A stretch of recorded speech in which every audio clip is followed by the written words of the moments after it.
દાઈના મીઠાપુર નક્કી ગામના યુવાનની હત્યા. મૃતક યુવકનો આજે માંડવો અને આવતીકાલે હતા લગ્ન. મૃતક યુવકની ભાવિ પત્નીના પ્રેમીએ ગત સમી સાંજે કરી હત્યા.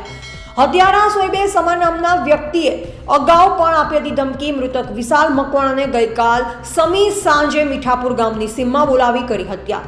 હત્યારા સોએબ સમા તેમજ એક અજાણ્યા શખ્સ વિરુદ્ધ ફરિયાદ નોંધાઈ. પોલીસે આરોપીઓની શોધખોળ હાથ ધરી. હત્યારાઓ પોલીસ પકડથી હાથ વેતમાં હોવાની વિગતો સામે આવી. મૃતદેહને ફોરેન્સિક પોસ્ટમોર્ટમ માટે ભાવનગર મોકલાયો. રિપોર્ટર બટુક સોલંકી.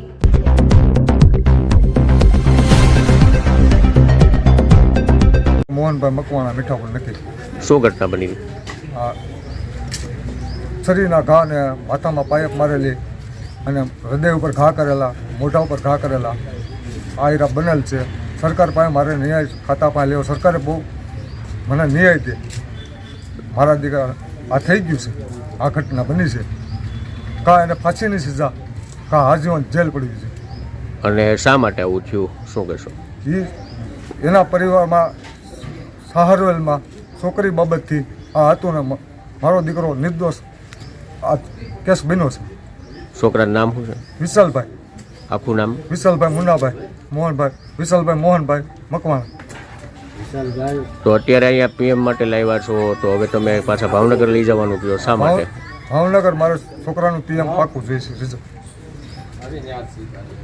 ગઈકાલનો ધારીનો તાલુકાના દલખાણીયા ગામનો બનાવ છે.